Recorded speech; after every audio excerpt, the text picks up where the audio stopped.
বিখ্যাত ইংরেজি কবি, সাহিত্যিক এবং চিন্তাবিদ জন মিল্টন বলেছেন যে স্বর্গে দাসত্ব করার চেয়ে নরকে রাজত্ব করা অনেক বেশি ভালো। এই উক্তিটি বোঝায় যে আপনি স্বর্গে থেকেও যদি আপনি দাসত্ব করেন, তার মানে সেখানে আপনি স্বাধীন নয়, সেখানে কিন্তু আপনি পরাধীন। আর নরকে থেকেও যদি আপনি ইচ্ছা স্বাধীনভাবে চলতে পারেন, যেখানে আপনার স্বাধীনতা আছে, সেটা কিন্তু অনেক বেশি মর্যাদা সম্পন্ন।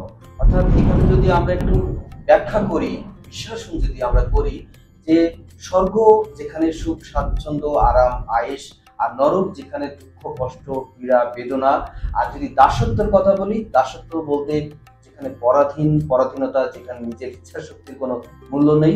আর রাজত্ব বলতে যেখানে নিজের ইচ্ছা শক্তির মূল্য আছে, যেখানে নিজে আপনি স্বাধীন এবং যেটা আপনার অনেক বেশি মর্যাদা। তো এই জন মিল্টন যে কথাটি বলেছেন যে স্বর্গ এবং নরক, এই যে স্বর্গে আপনি যদি দাস হয়ে থাকেন, তাহলে সেটি কিন্তু আপনার মর্যাদার নয়, কিন্তু আপনি যদি নরকেও যদি ইচ্ছা স্বাধীনভাবে চলতে পারেন, সেটা কিন্তু অনেক বেশি মর্যাদার। এটি যদি আমরা আমাদের নিজেদের জীবনে যদি প্রয়োগ করি, তাহলেও কিন্তু সেটি আমাদের জীবনটাকে অন্যরকম করে দিতে পারে। তো সুতরাং এই যে জন মিল্টন তিনি যে কথাটি বলেছেন যে স্বর্গে দাসত্ব করার চেয়ে নরকে রাজত্ব করা ভালো, এই বিষয়টি যদি আমরা মেনে চলি, তাহলে আমার কথা নয়, এই যে জন মিল্টনের এই যে কথা, তার এই যে বাণী, এটি মেনে চলুন, আপনার জীবনের হিসাবটাই বদলে যাবে। ব্যাস।